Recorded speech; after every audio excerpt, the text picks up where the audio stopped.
And we're sorry that we're not able to go ahead with the original workshop as planned, but we hope that we will be able to reschedule those for later in the year. So just to outline what the next 2 hours will hold for you, I'd quickly like to address some various housekeeping issues and matters, and then I'll go on to introduce the team who'll be facilitating and leading the webinar today, and then also introducing the Indlela unit and behavioural economics concepts and their application. And in the final minutes, then we'll also discuss kind of the way forward and what's the next steps are, particularly for those that are participating to engage with the Indlela unit. So, in terms of housekeeping, just a few things to request. You may well be muted at the moment. Lungi, who's facilitating this, might have your microphone on mute, but we will release that shortly. But if you could please make sure that your microphones are muted, particularly during the sessions, to prevent any background interference.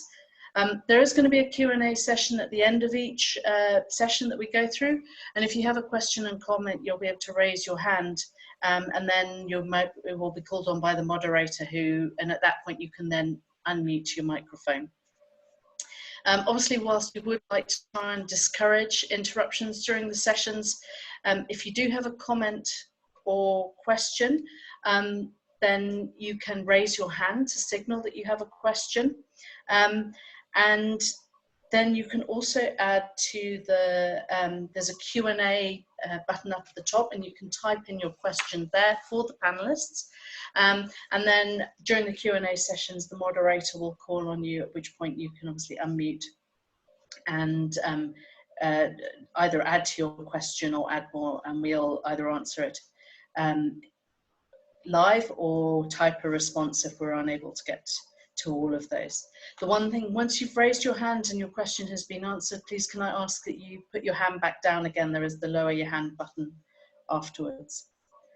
There is also the chat option where you have the possibility to chat with the panelists, and you can so there you can select whether you type a question into the panelists or a comment.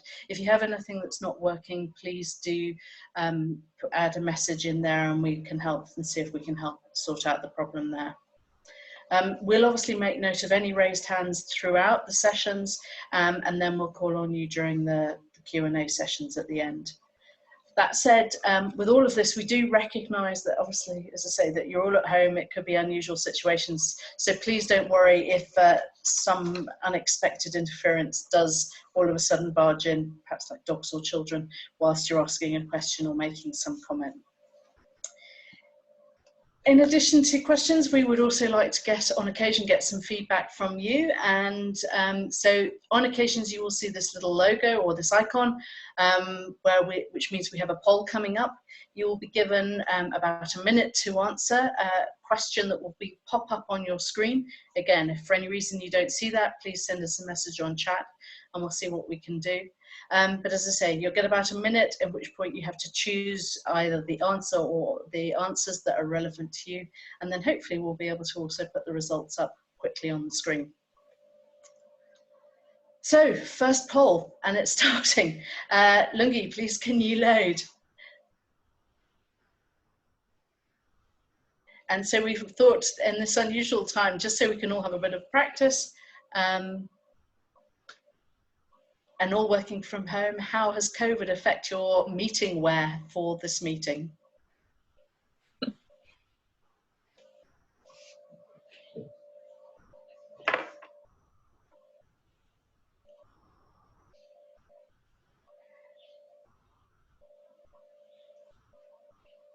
If it's any, I'm looking quite smart up the top, but definitely wearing my track pants for the purpose of this meeting.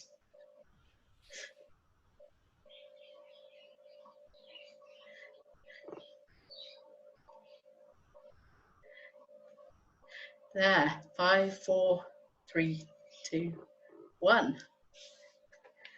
And Lungi, do we have some results?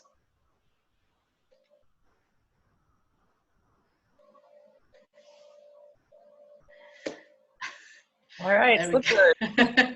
slippers and shorts. It's good to know. Great, super, and that looks like a good number of responses as well, so thank you. So you'll see a few more of those, a little less related to our clothing throughout the presentations this afternoon. Great, and so at this stage, it's not going to move on. Sorry, we appreciate there may be the odd little technical glitch on the way.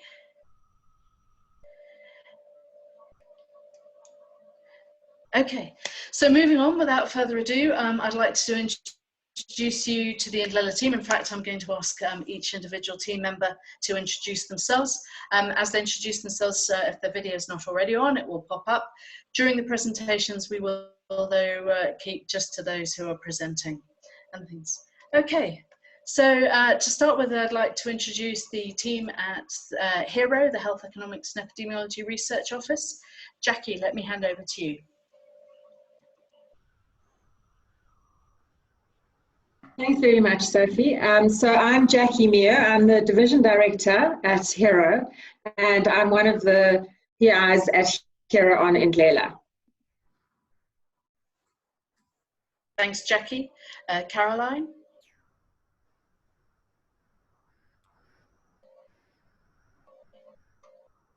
Hi, everybody. My name is Caroline Govertson. I am a researcher at HERO, also an Indlela associate. Thank you.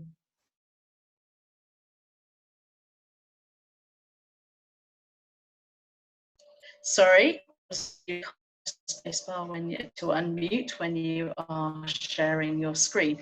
Okay. Thanks. Okay, Lungi.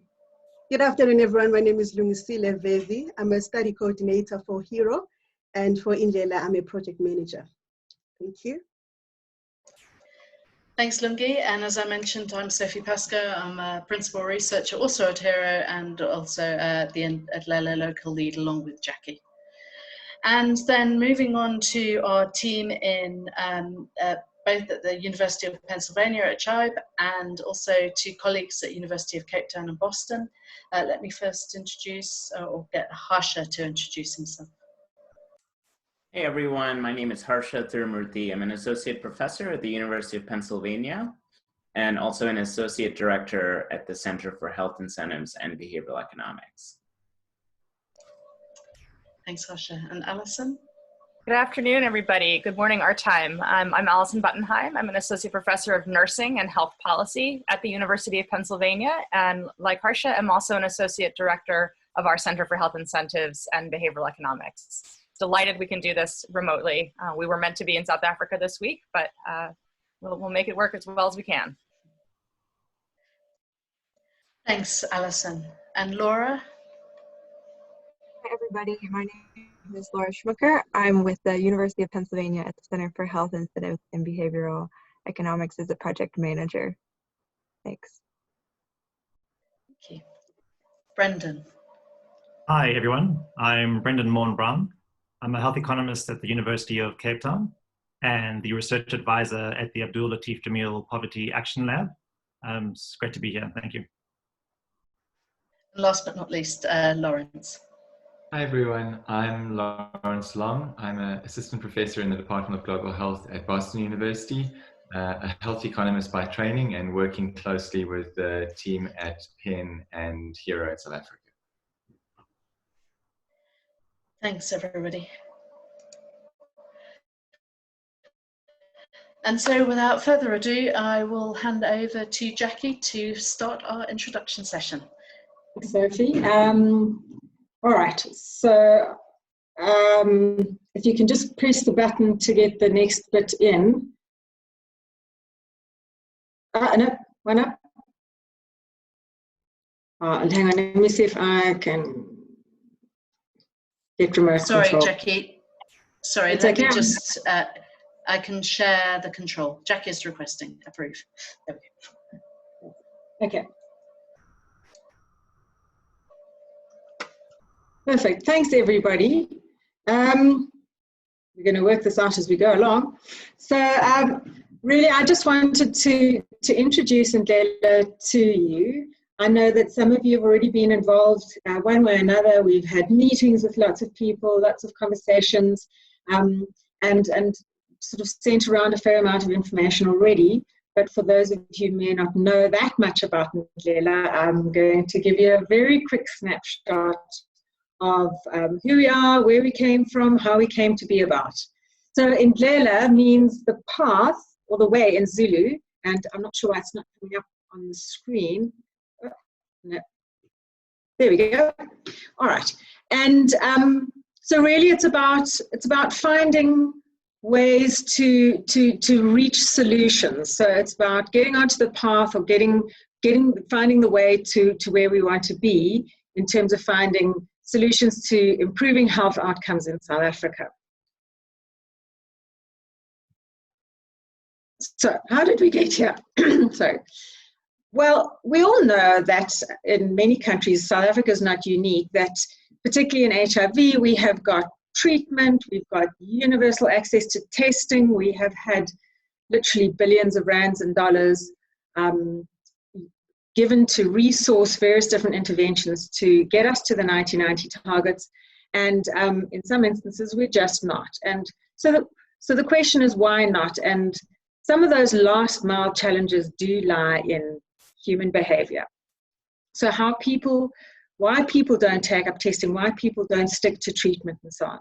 So really what behavioral economics does is that it provides a way of identifying and designing solutions that we can use to nudge people towards improving their behavior so that they can achieve better health outcomes.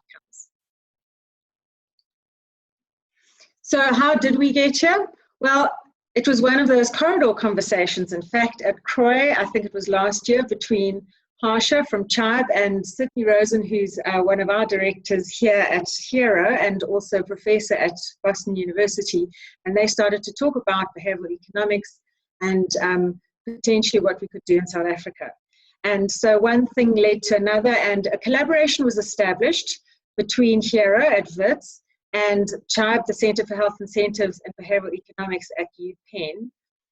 And we sought funding and received funding from the Gates Foundation to get this initiative up and off the ground. And really, it's the first of its kind unit, health nudge unit in South Africa. So we are very excited to be part of this, and we're very excited to be sharing this with our audience here today and many others. Our initial focus is going to be on HIV prevention and treatment, and you'll see certainly from some of the examples given today that is where our initial focus is. But we really want to expand beyond that into other conditions. TB has already come up as a condition that really would benefit from nudges and other things like non-communicable diseases. So we will be looking to expand beyond that in the future. So where are we going? Well, one of the key aims of what this particular initiative is about is to build capacity in South Africa. We want to be able to assist people with improving their knowledge about what behavioral economics is and being able to apply it as well. So we are running a series of workshops. As Alison said, we really wanted to have everyone here in person, but these are different times. So I think this webinar format is actually working very well. But the idea is to run a whole lot of workshops with researchers, with people involved in HIV service delivery, implementers, and that includes the Department of Health, to really get everybody reading off the same page and understanding what behavioral economics is about and starting to think about how they can apply it. At the same time, we've convened an external advisory board, which is full of great people, great minds, to provide insights into what we can do and how we can do it, and to bring some of their knowledge to bear as well.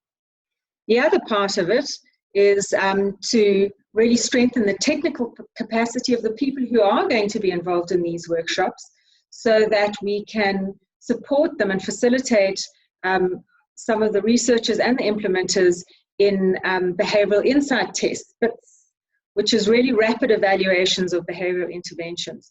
We also would like to be able to support people who are keen to apply and implement behavioral interventions in their normal course of work, even if they're not necessarily doing it as a behavioral insight test specifically. So just to talk a little bit about what's going to happen today, we're going to have a series of presentations or sessions with different speakers. First up is going to be Harsha, who's really going to give us a bit of an overview of what is behavioral economics, why is behavioral economics important in HIV prevention and treatment, and how it can be used in that space. Then next, we're going to have Alison, who's going to go into a bit more detail about how you would design an intervention and what are some of the behavioral barriers. And she's going to take us through the nudge framework, which hopefully some of you have heard about, also EAST framework and walking through EASY. And then lastly, we're going to have Brendan, who's going to talk to us a bit more about how you can actually design some of these tests and give us some examples of some of the tests and trials that have already been done of nudge interventions in the HIV space. And then we will finish up with questions and answers and a bit of a follow-up on where to next and what you can expect going forward from Indlela. So I'm going to hand over to Lawrence now, who I think is going to be introducing the first session. Hi everyone, welcome. Just a reminder, if you have any questions or thoughts during the presentations, please use the question and answer button that's on your screen, as well as the chat or to raise your hand. When we get to the Q&A section, we will be unmuting microphones if people would like to ask the questions themselves. But to get us starting, I'm going to hand over to Harsha, who will be leading his presentation and starting us off. Harsha. Thank you, Lawrence.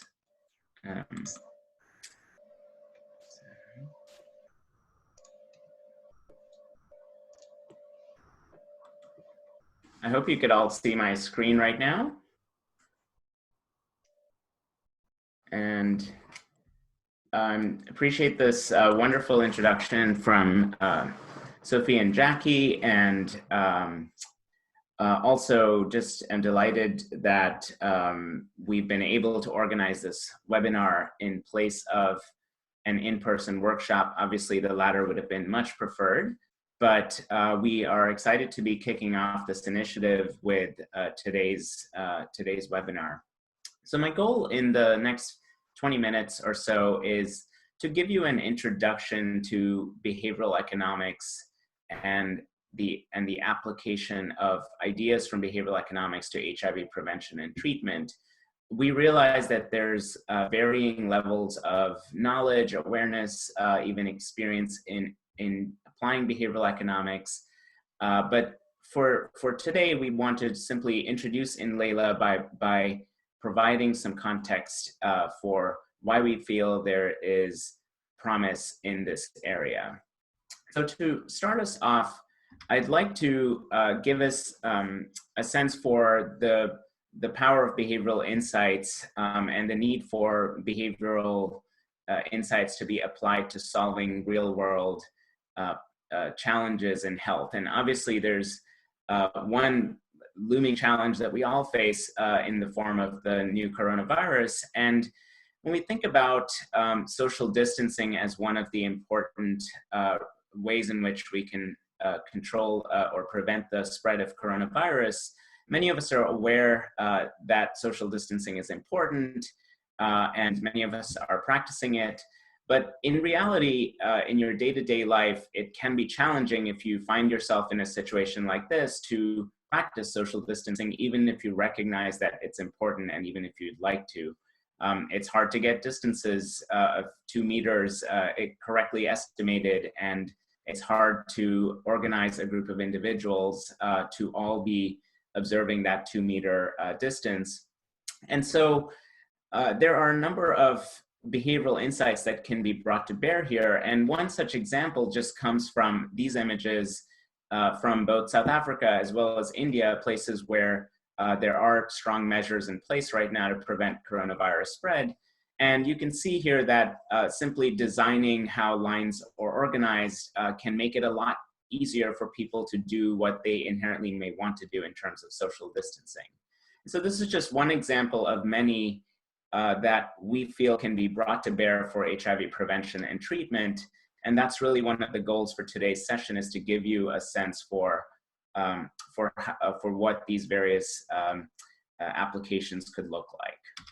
So turning to human behavior and HIV prevention and treatment, as Jackie mentioned, the 90-90-90 goals, and turning to 2030, the 95-95-95 targets are certainly important for ending HIV in South Africa and in all countries facing an HIV epidemic. And we're all aware of the tremendous progress that's been made in the availability of HIV services.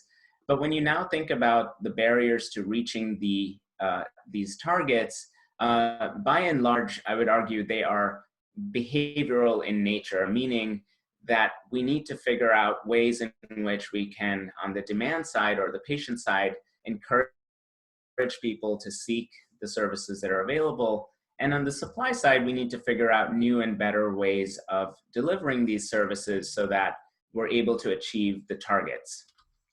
So this is really a fundamental motivation for us, is trying to figure out, well, what is it that drives people's decisions, whether it's an individual in a South African community who's deciding whether or not to link to care, or whether or not to go for an HIV test, or whether it's a provider in the health system or a nurse who has to figure out how much effort she would like to allocate to motivating a patient to stay in care. Those are really the types of challenges that we would like to tackle using behavioral economics. So I have two objectives in my presentation here. One is to just give you an introduction for what behavioral economics is. What do we mean by behavioral economics, and how does it contrast to other ways of thinking about people's decision making? And then I'd like to give you a few examples that illustrate how behavioral economics can and has been applied to health behavior. So when we think about behavioral economics, I often like, as an economist, to contrast it to, or the prevailing view of decision making and human behavior before behavioral economics came into vogue, so to speak. So in the standard way of thinking about what drives people's decision making, we really emphasize rational choice. By that we mean that people are self-interested, they care about what's in their best interest, and they weigh the costs and benefits of all the different choices and options they have available. So the decision to seek an HIV test comes down to what the cost of going for an HIV test is versus what the benefits of that might be in the future. The same is true for all of the consumption decisions that people make. So people are viewed as very calculating, and they often make the right decision when it comes to their future health. That's the hypothesis. And this is a very powerful framework, and it has a number of different positive attributes to it. And it suggests that if you want to change people's behavior, you need to give them information, or you need to make the services less costly. And there's some merit in that, but as you can all reflect on both HIV as well as health behavior change more generally, we know that simply giving people information is not sufficient for achieving the kind of behavior change we'd like to see. And moreover, giving them information and also making services free, while that has made a big difference, that alone is not sufficient to achieve high levels of coverage of things like medical male circumcision or HIV testing. So we need to go beyond simple information delivery, and we need to go beyond merely making the services available to people. And this is where behavioral economics becomes relevant. Behavioral economics essentially shows that there are a number of ways in which people depart from making purely rational, self-interested decisions. In reality, behavioral economics uses a lot of insights from psychology to point out that people have a number of different biases when they make decisions. So they may be overconfident, or they may they may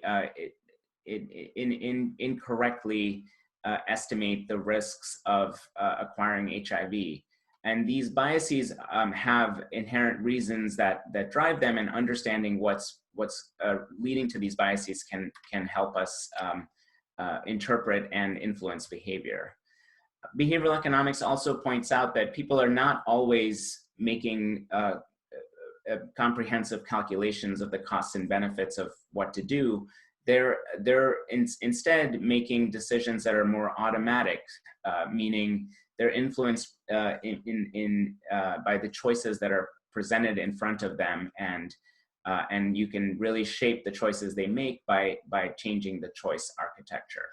And finally, there is an extent to which people's behavior is social, meaning it's not always self-interest that governs behavior, but rather that people are altruistic and they do respond to or are influenced by social norms and social networks.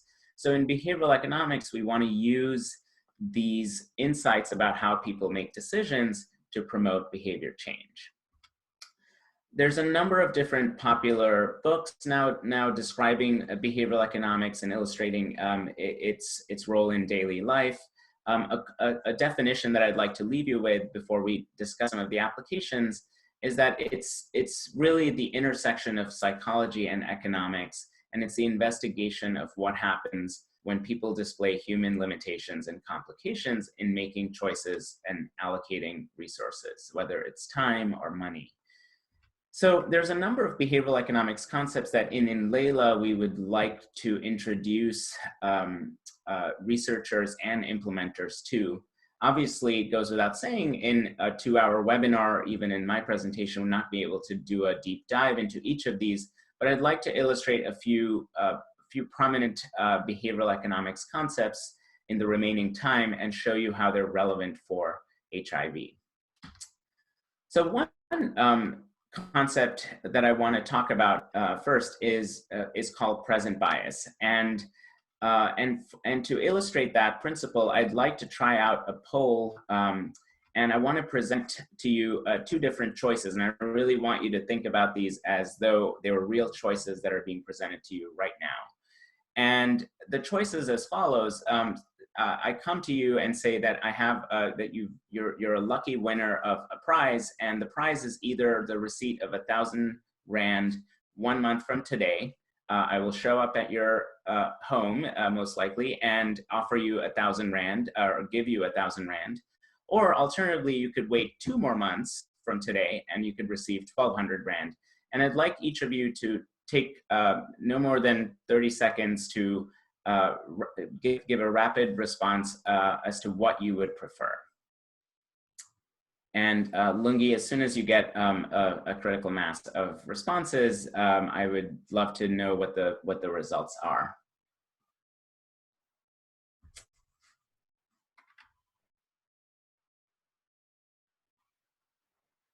Okay, so I hope that gives you sufficient time.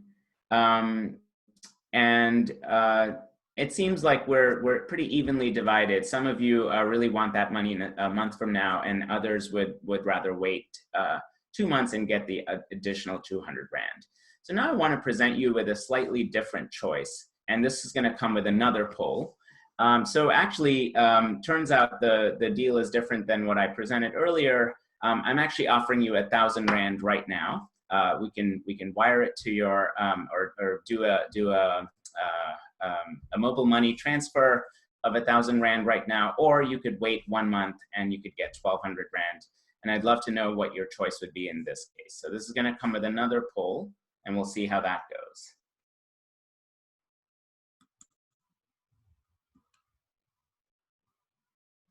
So Lungi, is there another poll that you could put up? And if not, in the interest of time, I might move forward. So, I would let's dispense with the poll in the interest of time. And so what's going to happen here is, not surprisingly, many people, and this might include you who are participating in this webinar, will now be more likely to want the money right now, even though the trade-off is the same as before, where an extra month of waiting gets you another 200 Rand. What we find is that a lot more people, much more than 52%, will now want the 1,000 Rand. So what this illustrates is a concept called present bias.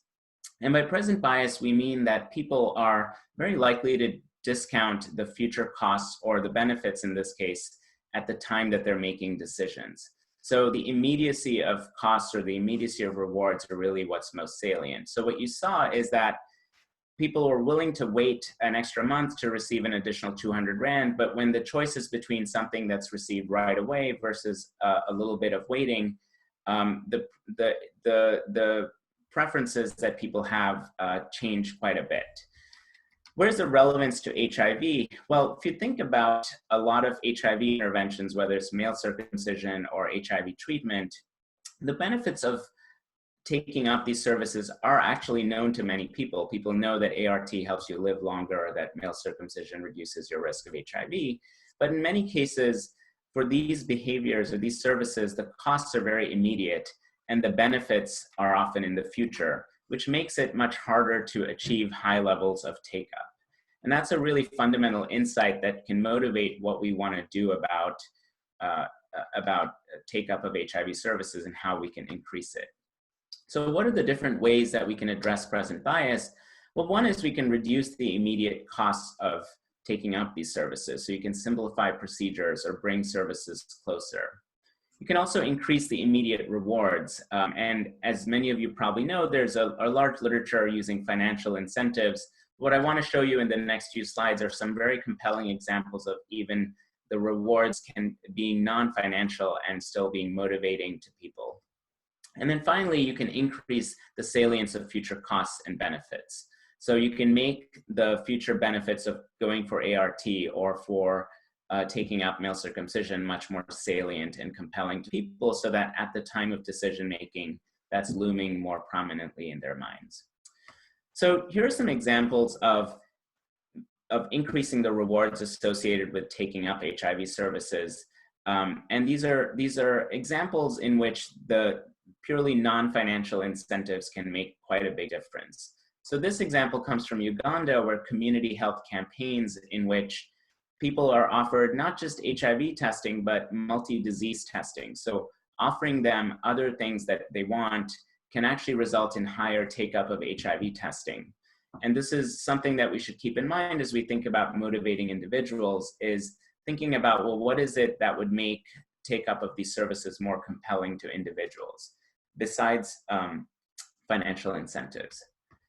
Another motivator, which is a compelling example from Sierra Leone, comes from the study of taking up vaccination. So we all know that in many countries, vaccination coverage for children is suboptimal, meaning it's not at the levels we would like to see them at. And in this study done in Sierra Leone, what was shown is that simply giving caregivers different colored bracelets that they could put on their children when they completed full vaccination was very motivating to caregivers and made it more likely that the children received full vaccination coverage. In this case, giving a bracelet that had a different color to the caregivers when they completed their 5th and final vaccination for the child allowed those caregivers to signal to their peers and their community members that they had actually taken up this valuable service, and that led to higher coverage of vaccination. So very low cost intervention that boosted coverage of vaccinations substantially. And then finally, we want to think about the supply side as well. So not limiting ourselves only to the demand side, but also thinking about what we can do to motivate providers. And one nice example comes from Zambia, an HIV prevention program in which the goal was to motivate hairstylists to buy from an NGO called SFH female condoms and then sell them to their clients. So this was to scale up the distribution of female condoms. The question here was, how do you motivate hairstylists to become agents to sell female condoms to women in the community? And there were several different things that were tried here. One was offering the hairstylists a large financial incentive every time they sold a condom. So essentially, the hairstylists were able to recover most of the cost associated with getting the female condoms if they sold them. In another arm, the hairstylists were offered a small incentive, in this case about 50 kwacha, as compared to the nearly 500 kwacha in the large incentive arm. And then there were hairstylists who were merely volunteers, so this should be thought of as the control group, in which the hairstylists were simply asked to buy and sell condoms to their clients. And then the interesting arm here is one in which the hairstylists were essentially received a star that was displayed on a board in their salon for every female condom that they sold. And an interesting question here is how did the non-financial incentive, the provision of stars or social recognition, compare to the provision of financial incentives? And a really striking result here is that the hairstylists who were given social recognition, or they were recognized for selling female condoms, actually sold a lot more condoms, nearly twice as many condoms as those who received large or small financial incentives. And Brendan, later in this webinar, will talk about how a rapid evaluation design allowed implementers and researchers to learn the answer to this question in a low cost and timely manner. So before I conclude, I want to just talk about another way in which we can change or influence people's behavior that doesn't involve motivation or non-financial incentives. And in this case, what we want to talk about is how the choice architecture, or the way in which you present choices to individuals, can affect the choices they make.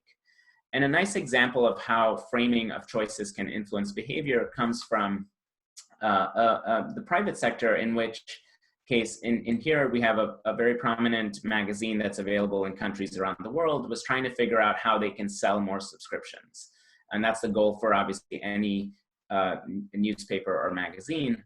And one option was to simply get people to subscribe to the online website. And in this case, the website subscription cost $59. The magazine, The Economist, obviously wanted to do better, and they wanted to sell the print and the web subscription. So people would pay $125 to be able to access the website and get an issue in the mail every week. And that cost more money. So interestingly, most people, when they were presented this choice, chose the website-only subscription. They figured it wasn't worth another $65, $66 to get both the print and the web. Disappointing to the magazine, but this is really what people's preferences were, is they wanted to pay less money and just access the issue online. Well, what's interesting is somebody very clever thought about how the presentation of choices can change people's decisions. So what they added was essentially a decoy. In this case, they said, well, you can have a print subscription for $125, but we'll give you the print and the web for the same amount of money, the same $125. And the question is, did people make a different choice? Did they still stick to the website-only subscription? And it turns out they were able to dramatically increase subscription to the print and the website simply by adding this third option. So that might seem a little bit far-fetched from the health standpoint, but people have shown that even the encouraging people to take up health services can be influenced by the choices that you present to them, including adding different types of healthcare options that people have available to them. Another example of just small changes resulting in big changes in behavior, small changes in the framing or the wording of services resulting in big changes in behavior, comes from the provision of HIV testing at a hospital in the US, where individuals coming to the hospital were offered routine HIV tests to all patients. And in this case, what was shown in this study is that the way you present an HIV test can make a huge difference. So the standard in this case was an opt-in offer, which is that people could tell their nurse or their doctor if they wanted an HIV test. And then there was what's known as an active choice offer, in which case people are simply asked the question, would they like to take a test today? And then the more familiar one that many of you might be familiar with is the opt-out offer, in which case people were had to decline if they did not want to be tested. Well, what was found here, not surprisingly, the opt-out group did much better than the opt-in. So take-up of HIV testing was much higher when people were given when people had to opt out of it than opt-in. So that shouldn't be a surprise to many of you who are familiar with this in South Africa and elsewhere. What's interesting is that the active choice arm, in this case, people who were simply asked to make a choice were much more likely to accept the HIV test than the opt-in group. So I would like to conclude now with just a few of the ideas that we'd like to have people in research institutions and implementers starting to think about is how can we apply behavioral insights to HIV service delivery? And that's really our goal in Indlela. We want to be thinking about ways we could use hassle factors, ways that we could leverage social factors in service delivery. And also how are people's decision-making influenced by various biases or inaccuracies in the way they think about treatment or testing. So I'm going to turn it over now to Allison, who is going to help us think about the way in which we typically approach the design of solutions to challenges in HIV. And really this is about unpacking the human behaviors and thinking about what are the behavioral economics concepts at work here. I will, before turning over, pause now for some questions from all of you, and Lawrence will moderate. Thank you. Thanks very much, Harsha. Hi, everyone. I don't see any questions at the moment. So for those of you that have any questions, please use the button to raise your hand and I will come to you. Or if you have a question, just type it into the Q&A box. Given that I don't see any burning questions at the moment, I'm going to take this opportunity to ask Harsha a question of myself. Harsha, could you give us some idea of how you see a behavioral intervention being different to many of the things that we're currently doing in the HIV space? So, for example, we're we might know that there's an issue with uptake of treatment at the moment. How does a particular intervention become a behavioral intervention rather than just what we think of fixing a problem traditionally inside? Right. So, Lawrence, that's a really good question and reminds me of one thing I did want to say, which is that in the HIV service delivery landscape, there are many, many examples of people, both policymakers as well as people working on the ground, already having used behavioral science principles in their work. So we want to be very clear that by no means are we arguing that the field is devoid of applying behavioral insights altogether. It's far from it. The opt-out testing going back to 2005 in antenatal clinics is a good example. Same thing with same-day ART start, making things easier. So we recognize that many implementers and researchers have already been working on these topics, and even if they may not have had formal training in behavioral economics, have applied behavioral insights. Now, to your question, Lawrence, about what makes it a behavioral intervention, I think, and Allison will say more about this, but one of the defining attributes here has to be unpacking what is getting in the way of somebody seeking an HIV service or somebody in the health system delivering services in a way that is going to ensure high take-up. If we can understand what the behavioral factor that's getting in the way is, then we might be able to design an intervention that tackles those behavioral factors. So if people don't understand that that treatment is a form of prevention, for example, and there's something that is in their mental model of what treatment does and how transmission works is not compatible with what the science says, then we might start to think about what can we do as a behavioral scientist to change their mental model. So there really has to be some focus on what is a policy change or shift going to do to the decision-making process. that I would say we should be thinking about in Indlela.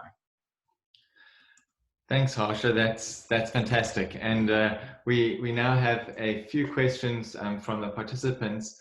The first question is from Jabulile, and the question is, on the Zambia case study on hairstylists, where you were selling condoms, how were you able to link these sales to changes to HIV?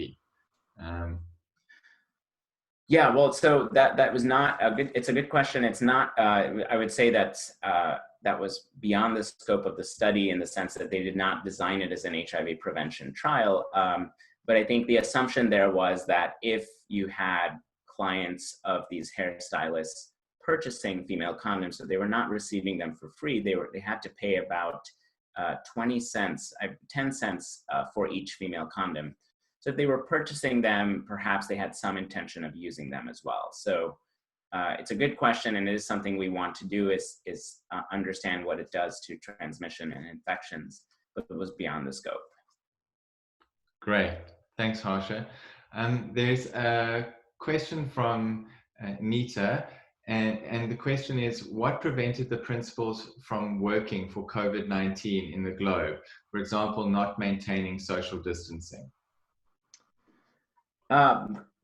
Good question.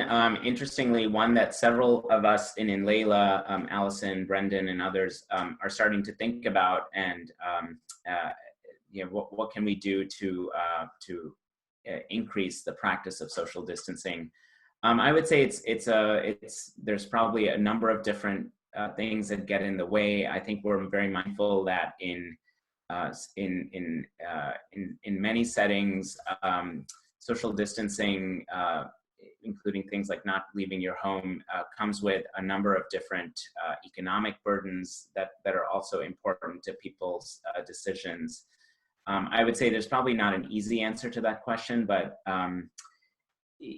what we have seen in some cases, such as those supermarkets that we've seen, is that you can facilitate it in certain environments. So in healthcare clinics, there's perhaps potential to bring in these principles to increase the practice of social distancing.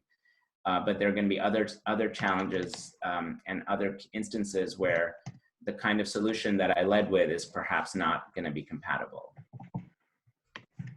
Great, thanks. I should say we'll try to have more time for some questions at the very end as well, perhaps, if we're able to make progress in the remaining time. That sounds good.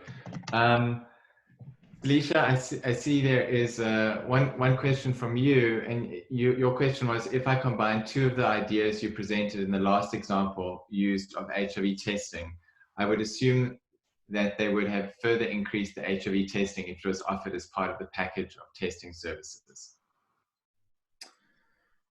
The last two ideas, I'm trying to, what were the two ideas here? You're talking about the social recognition and the incentives?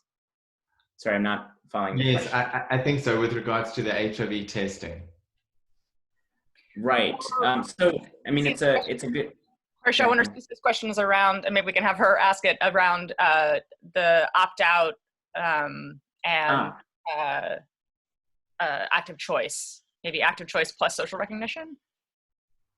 I see. Okay. Yeah. No, I think that's a good empirical question that we should test, and it's possible that one could design a package in which the choice is presented in combination. And it's certainly something that we want to be encouraging implementers and researchers to be doing, is trying out different ways of delivering these services and changing the choices that are presented. Perhaps not the most satisfactory answer, but we can get into it again.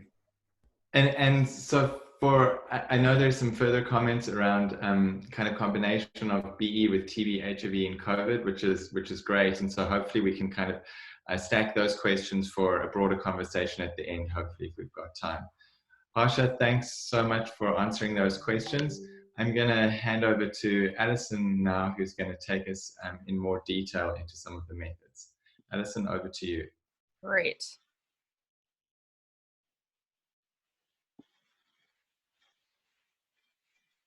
Harsha, if you can cede control of your screen. There we go.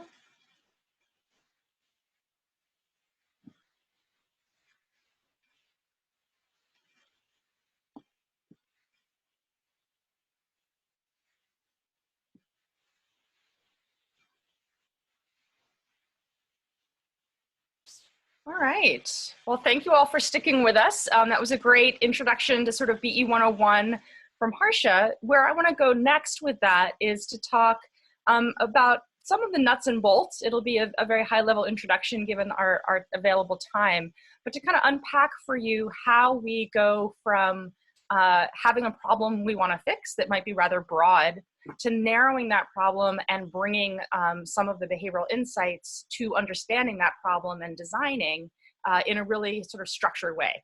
And I want to talk briefly about how this approach maybe differs from intervention mapping, which I know has been a really popular and common and helpful approach that some of you have probably used in your work, and highlight for you how this might be a bit different.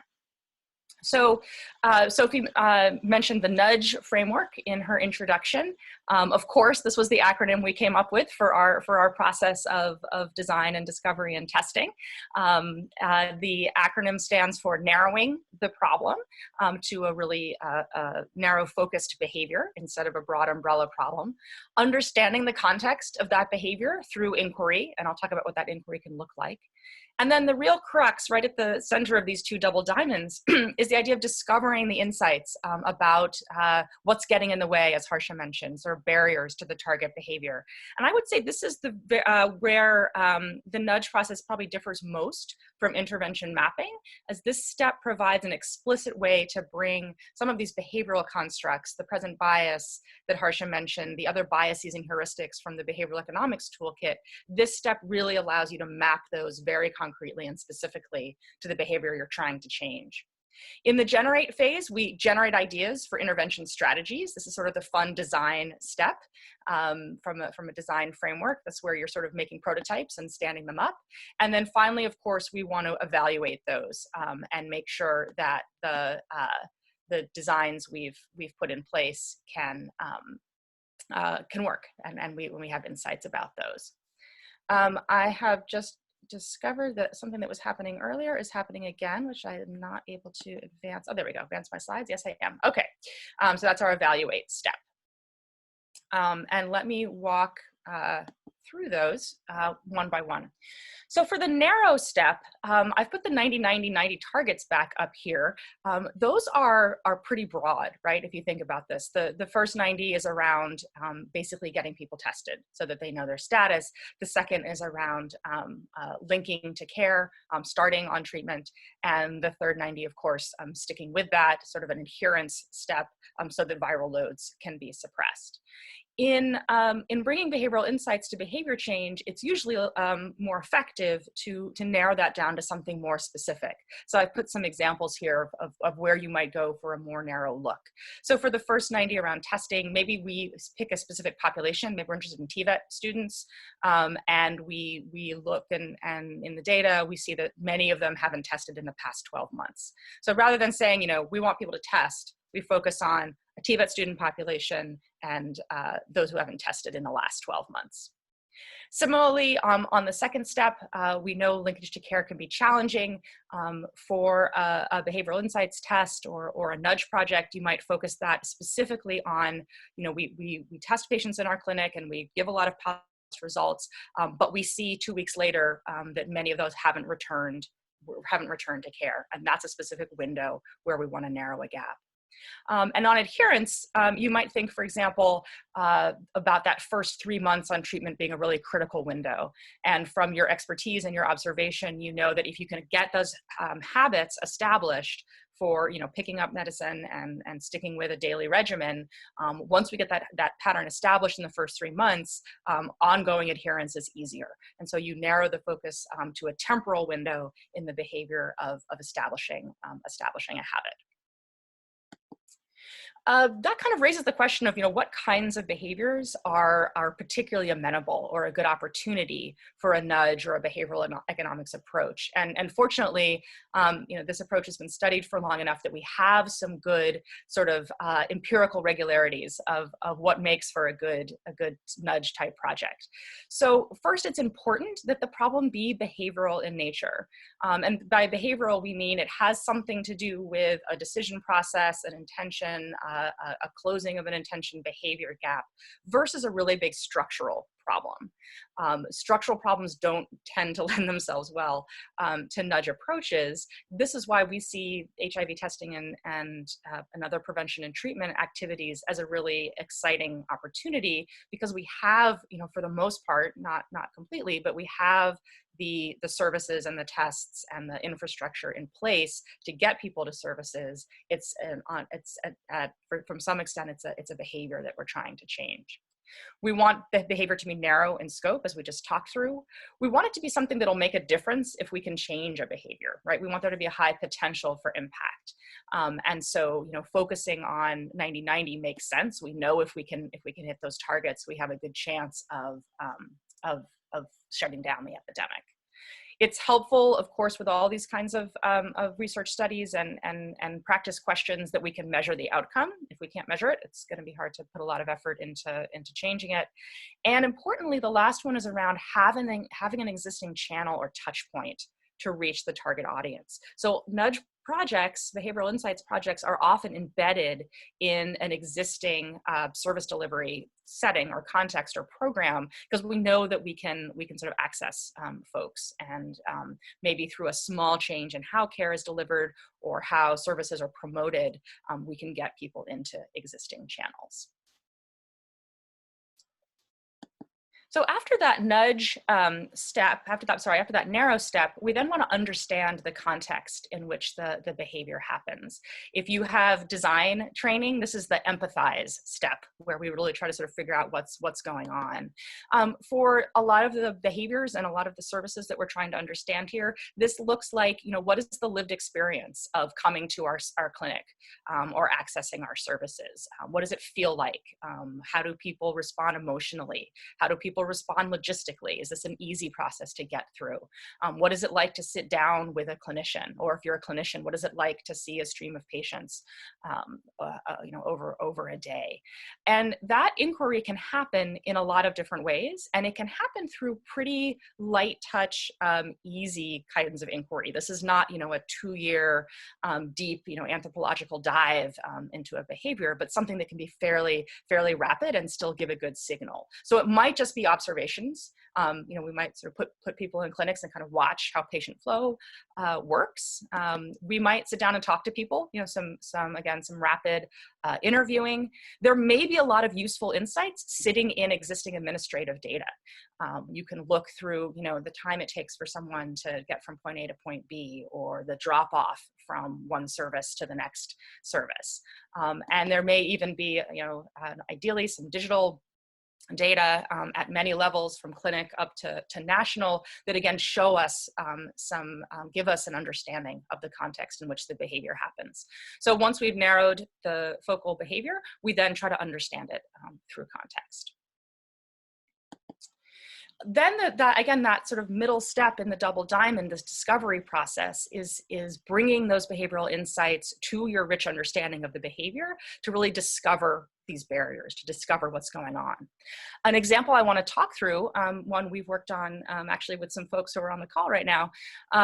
We do these wonderful self-testing distribution sites, and we discover, or we sort of narrow our focus in this case to the challenge of people being very willing to pick up a test and hear the spiel, but then maybe not using it. And that ends up being a wasted test and a wasted effort to distribute that test if we don't end up giving that person information about their HIV status.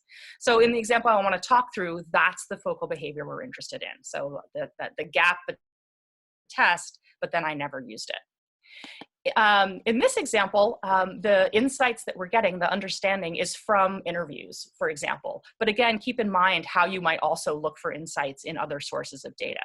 So let's say we hear in some interviews with folks who have for whom this has happened, they've picked up a test and not used it. Some of the things we might hear. So one of them is, I picked up the test, but by the time I got home, I sort of forgot the steps I was supposed to do. I got a nice spiel from the promoter, but it was kind of complicated, and I just kind of set it down because I couldn't remember how to go through the steps. A really different problem we might hear is, I sat down, brought it home, I was ready to do it, but then I got pretty scared that I might take the test and get a positive result. And that was enough to have me sort of postpone or forego doing the test. Here's a different insight you might hear. Oh, yeah, I totally went to the distribution point and I was with my buddies and, we all picked it up because that was the cool thing to do. But none of us really use it. That's not, the goal of this was just to kind of, hang out together and show that we're cool and learning our status. But I wasn't even planning to use it. And finally, oh yeah, totally picked up that test, totally was going to do it this weekend, just forgot. So again, that discovery step now takes us from these understandings to looking for some of the behavioral insights. So let me just highlight some of those. This is again a very quick and dirty example of a more in-depth process you might go through, but we're looking to map the behavioral insights to the understandings we've developed.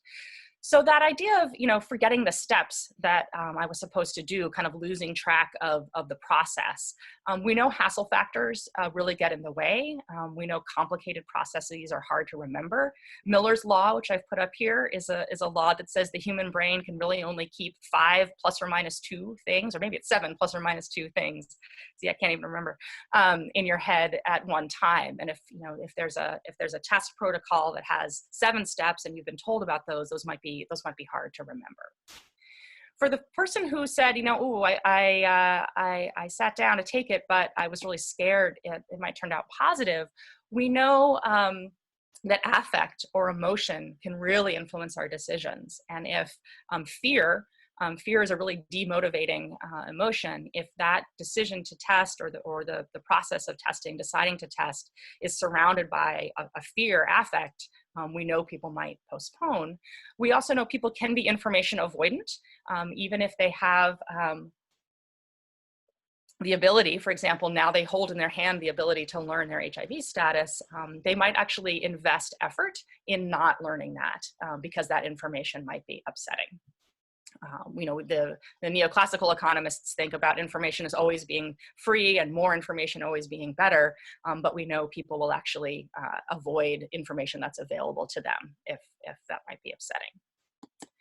Then there's this idea of sort of what's going on socially. So we know social norms are really, really powerful. And we know that decision shortcuts are often taken by looking around to see what your social group or your peer group is doing.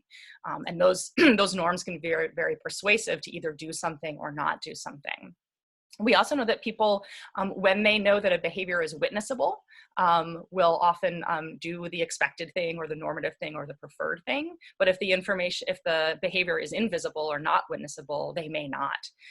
So it can be witnessable that you pick up the test, but once you go home and no one's watching, you might not do it. And finally, the forgetting piece of it. So Harsha talked through present bias. Present bias is a really good driver of procrastination because you're thinking more about the now and less about the future. There also might be it's sort of low salience. Salience meaning sort of how important, top of mind, visible is it to you? If we haven't made actually taking the test really salient to you when we drop it off or when you pick it up, you might later forget to do it. And we know prospective memory is challenging. So planning now to decide to do something later, making a plan to do something is challenging. Lots of things get in the way of prospective memory, like being cognitively overloaded with other concerns or other worries. So that's just a really rapid mapping of sort of choosing insights from the behavioral economics toolkit that seem to help explain what we're hearing from people or what we see in the data about things that are getting in the way. Where I want to go next is our poll. Lungi, if you could push our poll out now. This is just asking, and there's no right answer here. Based on just talking through those 4 barriers and the insights we derived for them, which one of these would you be excited about entering the design phase for? Which would you be sort of excited to start prototyping a solution to address one of those? just curious to hear what grabbed your interest or your attention. And I've just listed the contextual insights that we heard from people. Oh, and it looks like we have two of the same choices there. That's okay.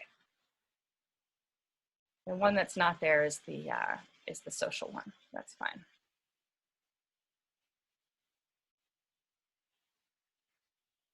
And Lungi, when you have some results, you can put those up for us.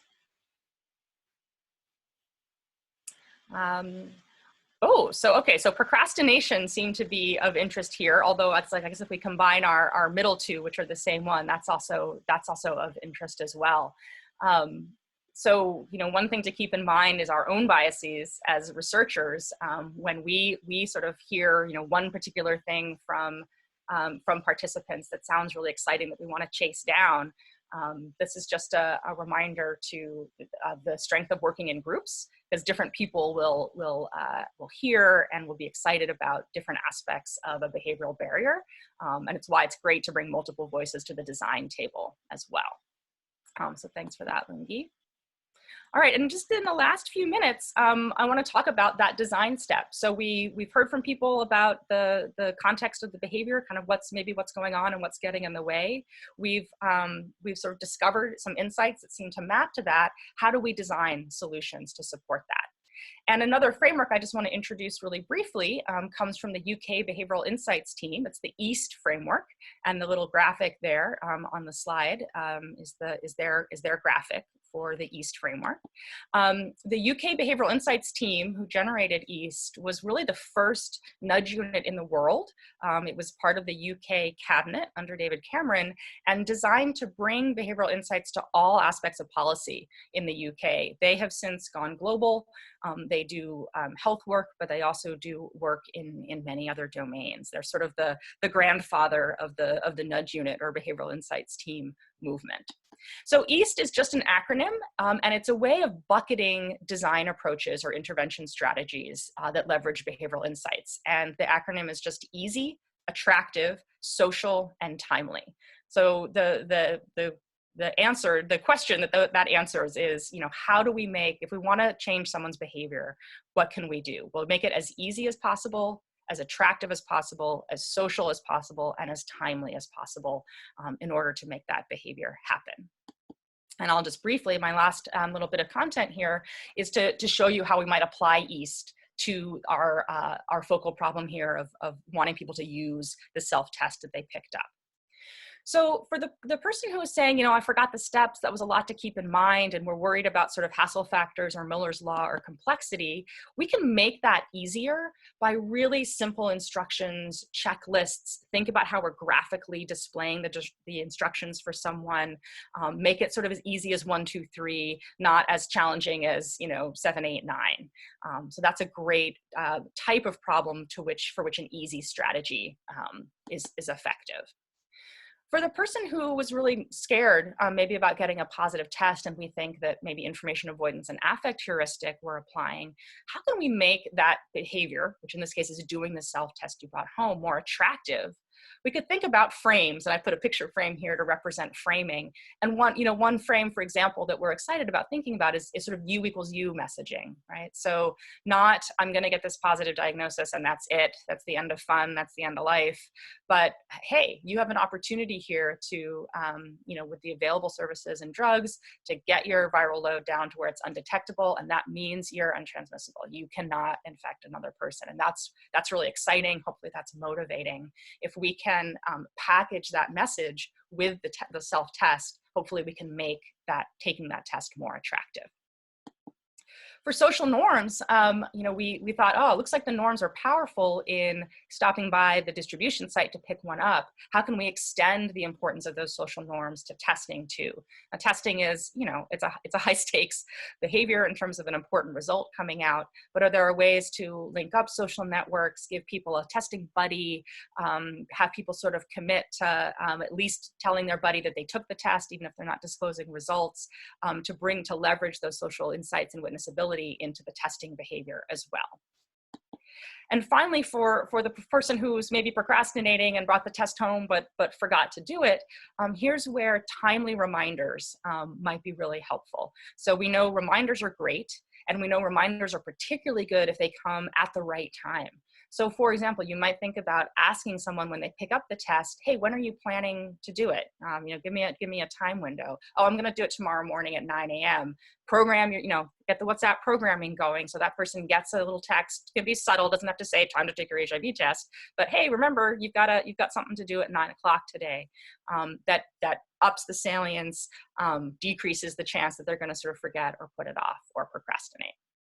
So that was a very rapid charge through our narrow, understand, discover, and generate steps of the nudge process. But in our longer workshops and in the behavioral insights tests that we're hoping you all will do, we'll go through that process in much more detail, scaffold it for you, give you lots more tools and resources and capacity to do this on your own and do it with us. I will hand it off in a second to Brendan to talk about the final, very important evaluate step, how you go about taking these sort of prototype ideas and turning them into study designs. But let me pause for Lawrence to moderate some questions. Thanks so much, Alison. That's great. Just a reminder, if any folk have questions and they haven't put it in the Q&A, to please raise your hand now and we can unmute you to do that verbally. So Alison, there is one question that has been posed by Nita, and I think it's super relevant to the situation we're in at the moment. And her question is, how may nudge be integrated in the contextual issues of behavior and decision making, especially in the context of social media and information overflow? That's a great question.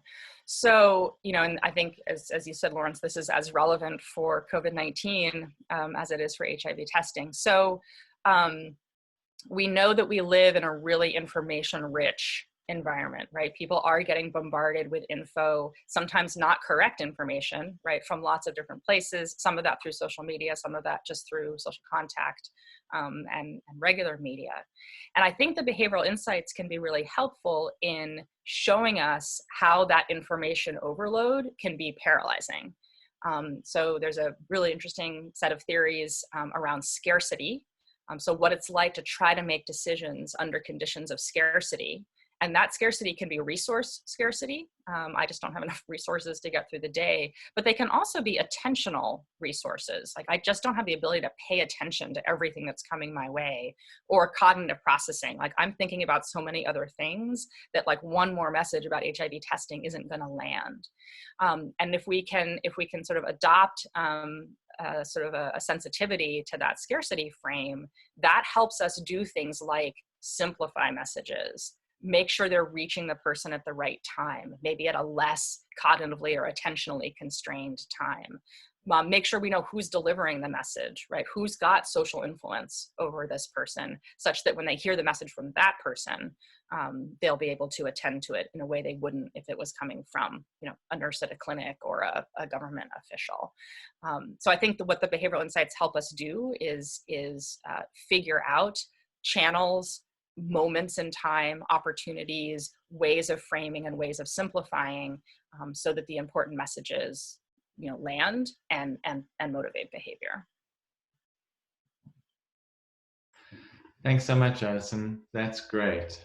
So I don't see anyone else with their hands up, so I'm gonna take the opportunity to jump in and ask you another question, if that's okay. Sure. There's also a question from Nita. I don't know if that's for me, about TB, HIV, and COVID-19. Yeah, so I don't know if you wanted to keep that for the end, for the general discussion, or whether you wanted to dive in with that now. Oh, that's a good point. Let's wrap that into our final discussion. Thanks, Lawrence. Okay, great.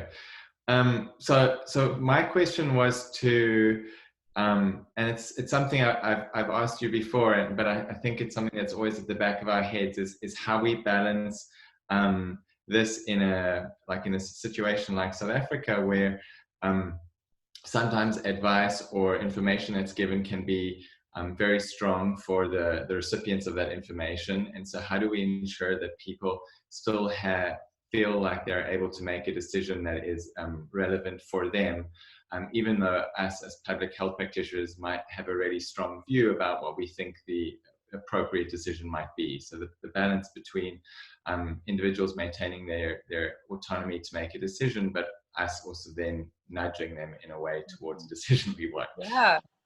So I think I have 3 sort of nuggets of a response to that. As you were asking the question, I was like, oh, I know. Oh, wait, but there's also this, but there's also that. So let me see if I can touch on all of them.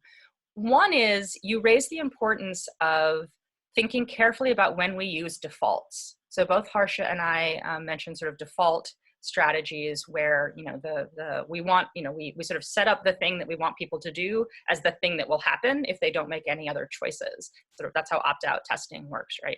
And we of course have to be careful when we put defaults into place, because we know they're very powerful. People will very much stick with defaults, and we want to make sure, sort of ethically and in terms of you know, cultural context and cultural appropriateness, that we're designing and choosing those defaults really carefully. And it's, you know, defaults and incentives are where people tend to have some ethical concerns about behavioral insights approaches, and they're very warranted. But a second aspect of behavioral insights and this idea of preserving autonomy is building in choice. And, you know, a little bit of choice and a little bit of autonomy is actually a really effective behavioral strategy. So both because we can get people to sort of cognitively engage a little bit. If it's not just, you know, do this, it's like, hey, there's some options here. You have A or B. Let's help you make the choice that works best for you.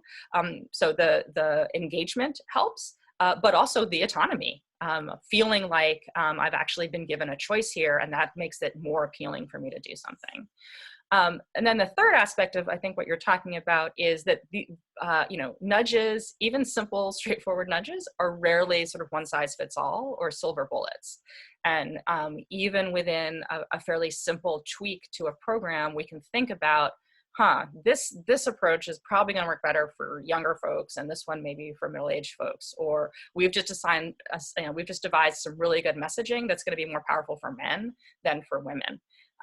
So making sure that, you know, as we design nudge approaches and we design behavioral strategies, we keep in mind the potentially, you know, narrow population for whom this is really going to work, and design for them. Fantastic. Thanks, Alison. Sure. So I think we have answered the questions that folk had.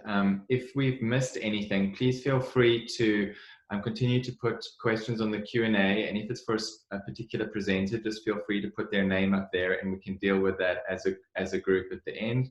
So thanks very much. I'm going to hand over now to Brendan, who is going to take us through the evaluation step.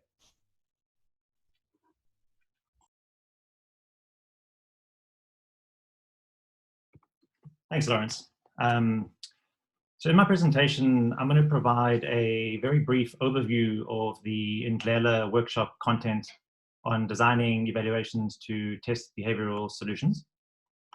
So you've spent a lot of time, you've developed your intervention,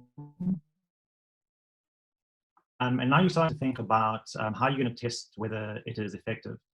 It's worth bearing in mind at this stage why we are collecting evidence in the first place. We only want to start and run interventions that have an impact, but we also want to concentrate our efforts on the most impactful and the most cost-effective of the interventions. So the counterfactual of having evidence is having none. And without evidence, we're left with intuition and gut feel decision-making, and the potential for expensive interventions that either have no impact or can actually cause harm. So there are many choices in selecting the research design, and the type of research design that we select will influence the quality of the evidence we collect, and therefore the potential influence that the evidence can have on policymaking, and the potential to lay the groundwork for larger evaluations and scale up. So in the full workshop, we'll go into detail into the different types of designs to test behavioral interventions. and the different ways of identifying a counterfactual.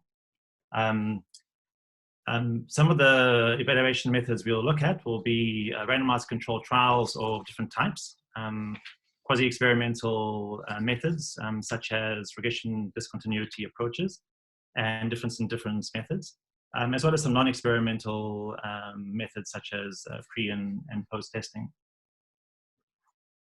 So throughout the workshops, we're going to pay a lot of attention to research designs that can be conducted rapidly and cost effectively. When people think of evaluations, and especially randomized evaluations, they often think long wait times for evidence and very costly. This is because interventions are often complex to implement, and the outcomes require large field teams to collect the data, which can be extremely expensive and time-consuming. Many interventions often involve outcomes which take a long time to be influenced by the intervention. But this does not always have to be the case. And rapid evaluations are possible when interventions are simple and easy to deliver, such as the opt-out examples that Alison and Harsha were talking about. When the outcome measures can be collected quickly and cheaply, which is more often becoming the case now with really high quality administrative data, such as electronic clinic records. And when the interventions affect the outcomes in very quickly, as in the case of same-day testing, for example, or linkage to care. So I'm going to present a couple of examples just to illustrate some rapid evaluations or some behavioral interventions. The first study involved a quasi-experiment, a pilot study in Tanzania. The behavioral economics concepts here were intervention was based on social norms, which Alison and Harsha talked about how powerful they are, where what others do and think influence behavior. As well as priming, when a stimulus influences one's behavior or one's thinking. So in the context, the problem being experienced was poor retention on HIV treatment, which is having obvious impacts on individual health and treatment as prevention efforts. So the patients in the setting were being given the information, they had the information, but it was quite clear that information was not sufficient for behavioral change.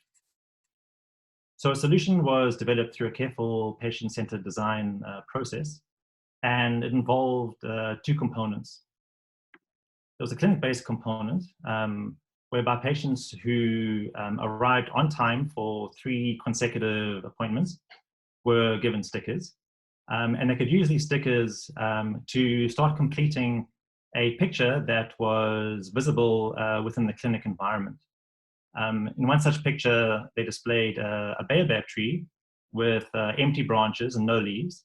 And as the patients earned their stickers and started completing the picture, the accumulation of stickers in the full picture was used to show patients that regular clinic attendance was the norm.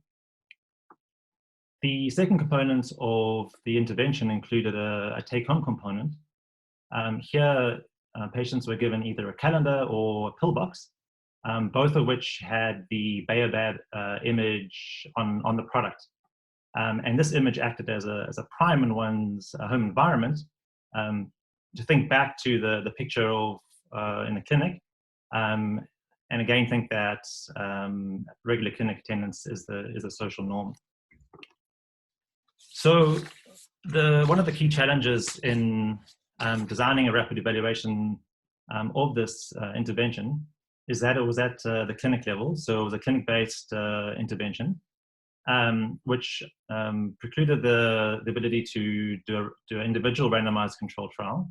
And the challenge was, how does one test this clinic-level intervention without involving multiple clinics? So to assess the short-term effectiveness of the intervention, the evaluators selected a quasi-experimental design where allocation to the intervention is not done randomly. So they implemented the study in 2 clinics, and groups of individuals were assigned to the intervention by implementing the intervention in different weeks of the month. So in the first 2 weeks of the month, the clinics ran the intervention. In the second 2 weeks, the last 2 weeks of the month, there was no intervention. And this was repeated for a 6-month period.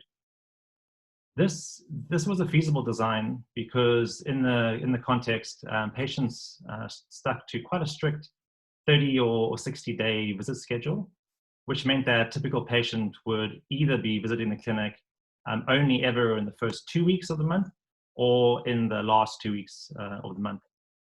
So at the end of the implementation period, a random sample was selected by randomly drawing patients from the pharmacy dispensing register.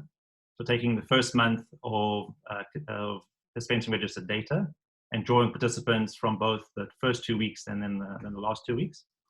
And the outcomes here were retention and care and the medical possession ratio, which is the proportion of days where patients were in possession of at least one dose of ART treatment.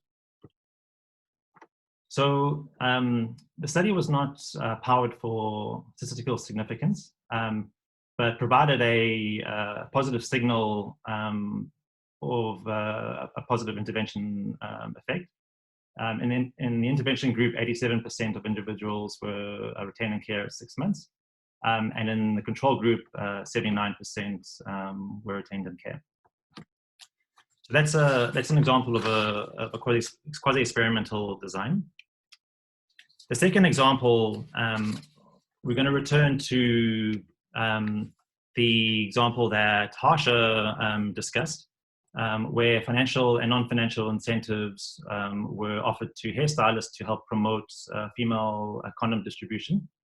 And we're just going to unpack this a little more, thinking about what the program looked like and what the research design was to evaluate the impacts. So again, the problem was the poor distribution of female condoms, which was a new and quite unfamiliar product. So the organization Harsha mentioned set up a program which identified hairstylists as ideal for providing information about HIV prevention and female condoms specifically, and distributing, selling the condoms to clients. Hairstylists were seen as ideal for this because they have rapport with their clients and may be able to identify the higher risk of their clients. But they also have a captive audience to promote the use of female condoms. But the effort is costly, as time that the hairstylists spent talking about the condoms and selling the condoms was therefore not spent on other topics, which may have been more enjoyable and may have led to the sale of other products in the store. So the incentive system was developed to counter these costs. As Harsha mentioned, there were 2 financial incentives. One was large, which basically equated to 90% commission on each pack of condoms sold. Small incentive, which was 10% commission on each pack of condoms sold. And then this star chart, which was mentioned before. And here the stylists received a large display board, which had a thermometer printed on it, akin to what you would see in other charitable fundraising drives. And then each time a stylist restocked a pack of condoms, they received a stamp onto this charity chart. And importantly, the chart was seen to represent the stylist's contribution to community health. And then they had the control group. So in order to evaluate this intervention, a cluster randomized control trial was used, where assignment to the treatment was randomized at the neighborhood level with buffer zones around each neighborhood to minimize the influence of spillovers. So here the concern is that the control group would not be a proper counterfactual for how stylists in the treatment group would have behaved in the absence of the treatment if there are spillovers happening between the different treatment arms. So for example, the control group could change their behavior as a result of knowing what other neighborhood stylists were being rewarded with. So the way this evaluation was done in practice involved a few steps.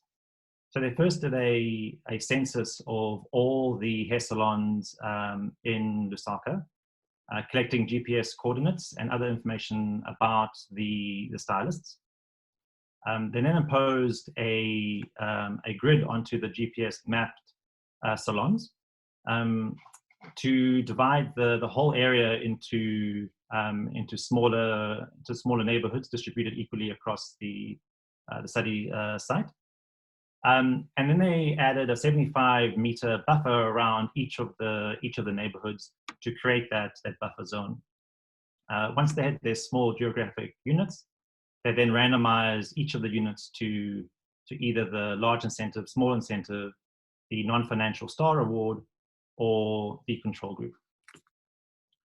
So importantly here, the primary outcome was the number of packs of condoms that stylists restocked from the program. So this is important because restocking was a precise measure collected by the program, and then could be therefore used as an objective measure to compute the conditional rewards to provide to the stylists. So while this was a large RTT with multiple arms, it ended up being quite rapid, just taking over 12 months.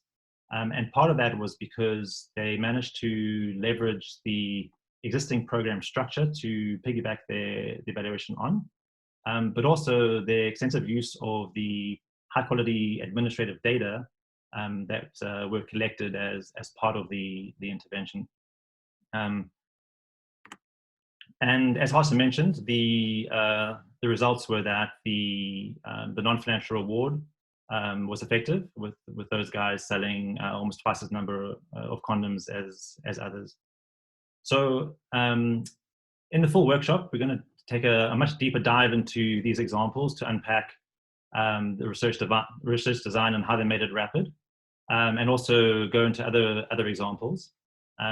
But for now, I'm just going to leave it there and open it up to any questions. Thanks so much, Brendan. That's great. So just a reminder, if you do have any questions, please raise your hand or post it in the Q&A. There was one question that was posted by Jabulile, and I just wanted to make sure that I've actually got it correct. The question was, sorry, I'm just scrolling to see. It was, is it all three simultaneously or either or? And I think this was referring to the options for the hairstylists, Brendan, whether they were offered all of those options or just one of them in their intervention. Jabulile, we have given you the option to speak, so if you would like to just comment and clarify, please feel free to do that. Hi. Yeah, I just wanted to get clarity on how the options were decided on, and then also and then how the control group was monitored, I guess, in addition. Yeah, yeah, thank you, great question. So each of the stylists in each neighborhood, so the neighborhoods were divided and you could have more than one stylist in each neighborhood. So the stylists in each of the neighborhood were assigned to only one of the interventions. This worked by sending out invitation letters to a training on the program.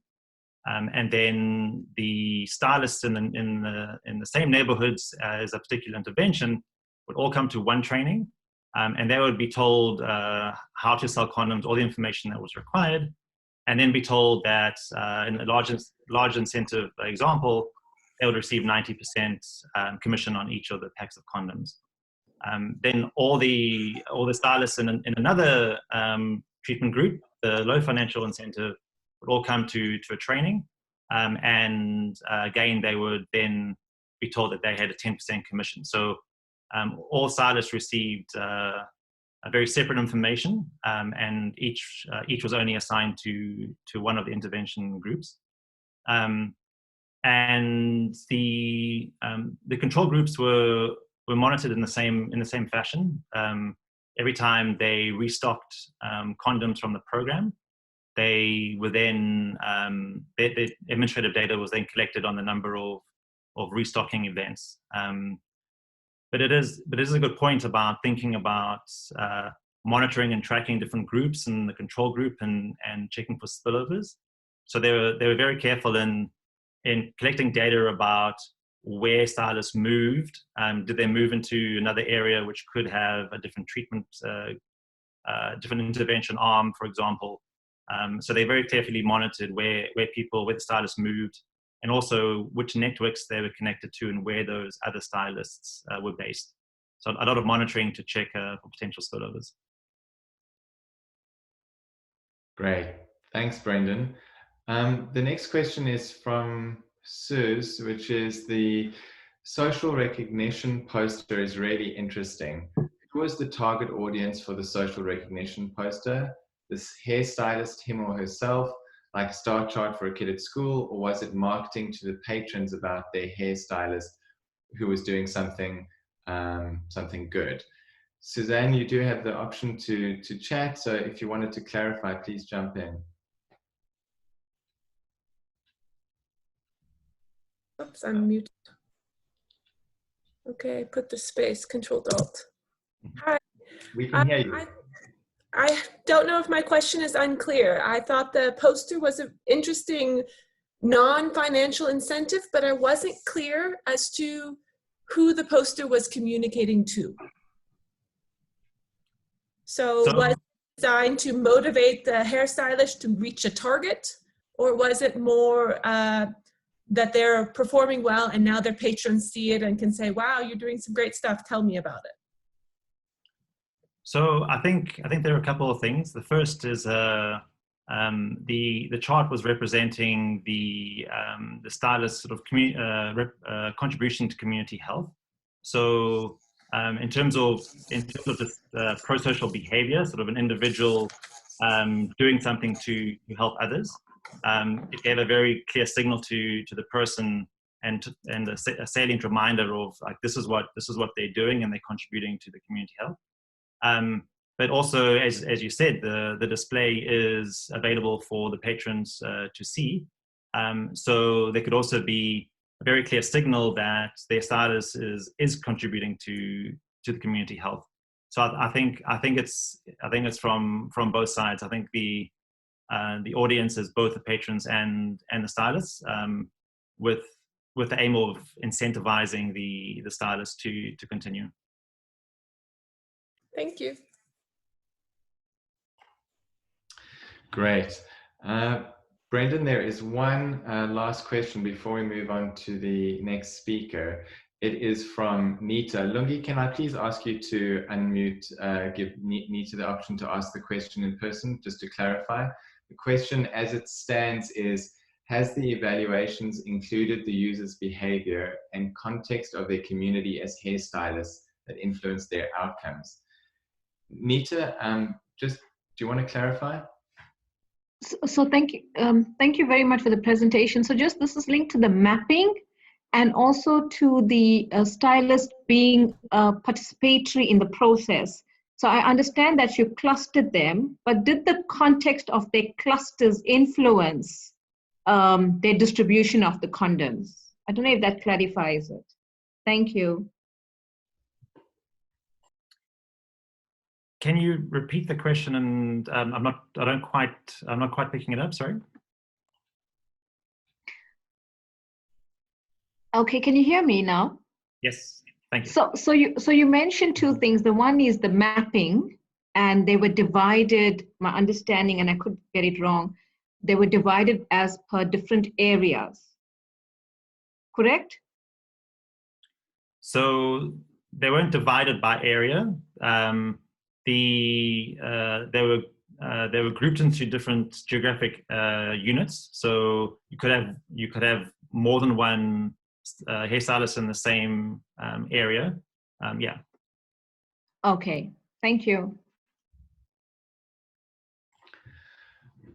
Great. I think that's all the questions we have for you at the moment, Brendan. So we're going to move on to the final piece, which is looking at the way forward and next steps. And that's going to be led by Harsha. So I'm going to hand over to you, Harsha. Great, thank you, Lawrence.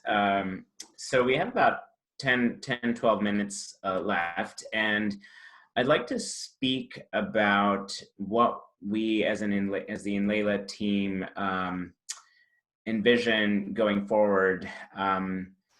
As you all know, we're getting started with this project, and we're eager to build on the ideas that we introduced today. So I'm going to speak about these next steps, but I also want to encourage all of you who are attending to think of any questions you have, whether they're specific to the presentations you've heard, or if there are general things you're curious about going forward. And I'll make sure that we have at least some time left to go over those questions.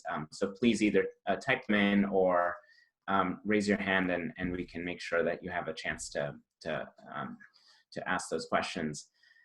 So on the next slide, I think if you advance the slide one more, Brendan, yeah.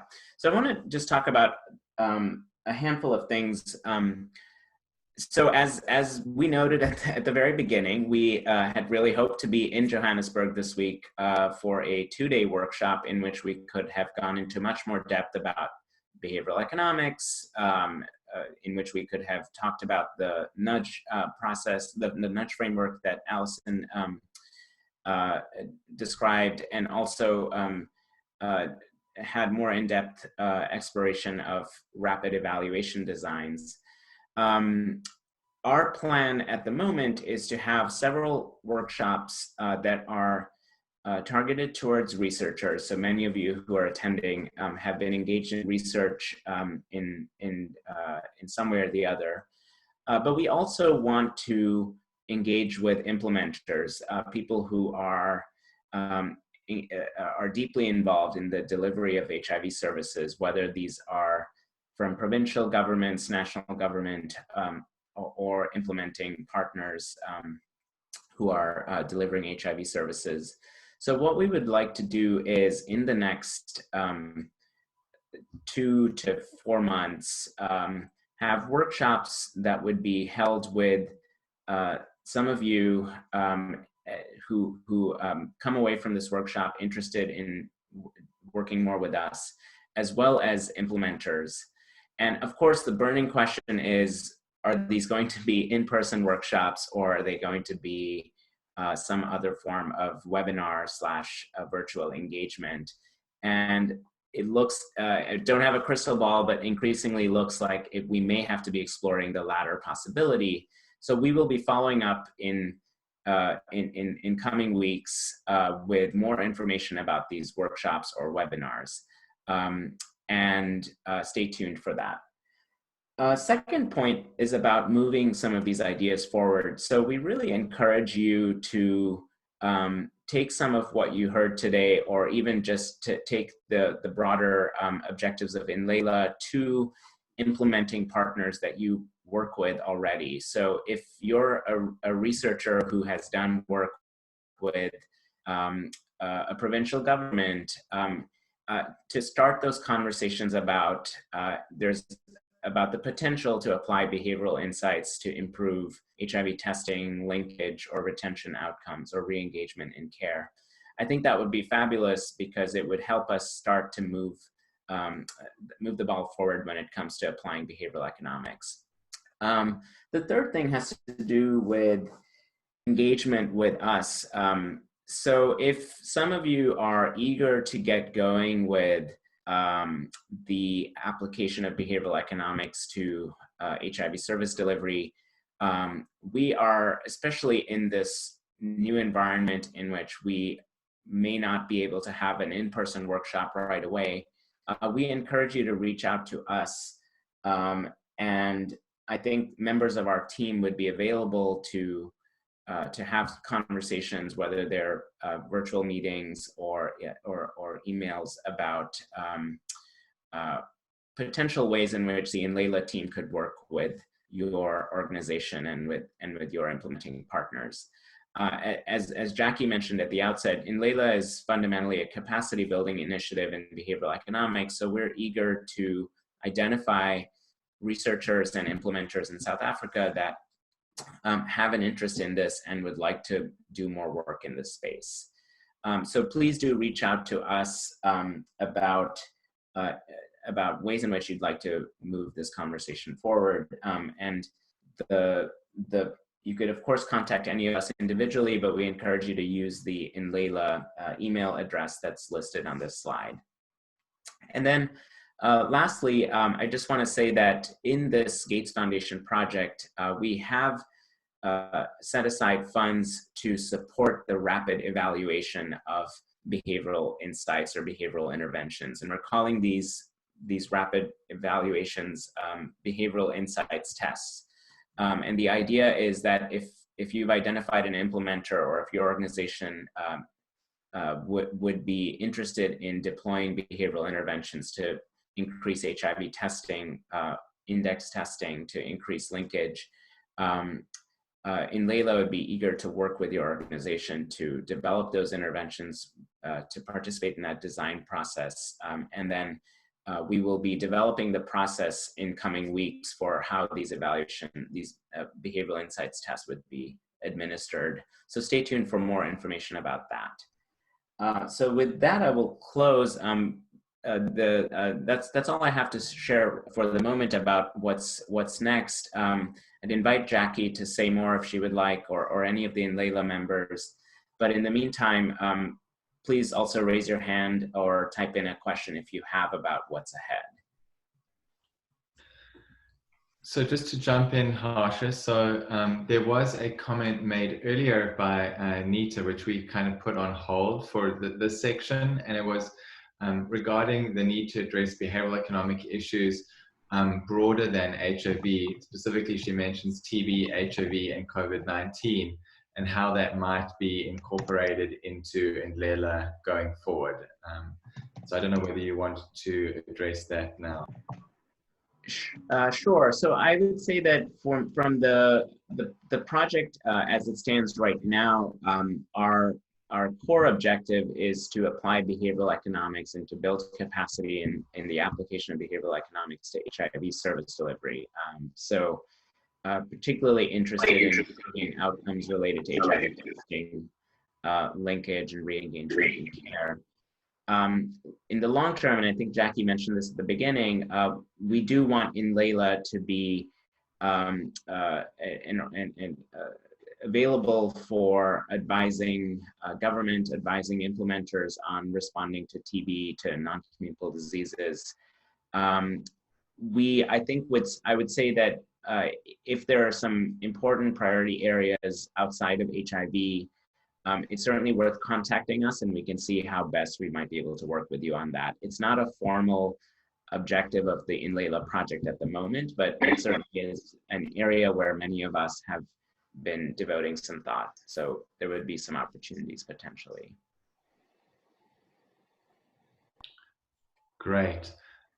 There's one further comment was, has the group considered working with existing HIV prevention trials teams who offer HIV testing? That's also from Nita.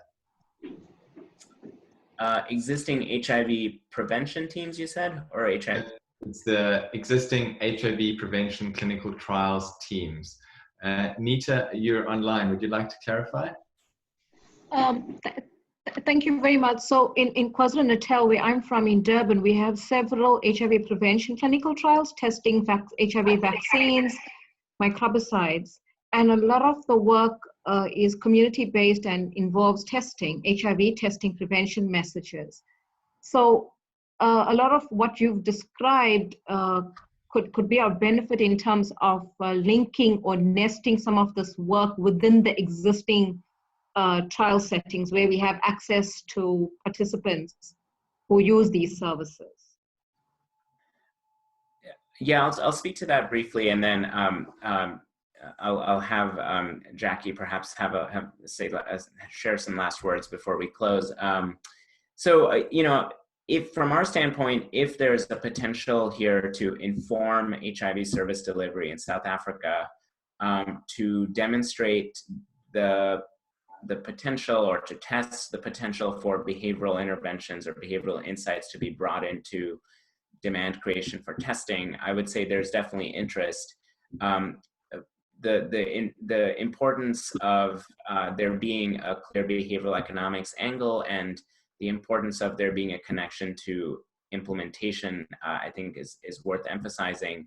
But certainly that could happen. There would be advantages to doing that within a clinical trials team that's already working, that's ready to deliver and implement quickly.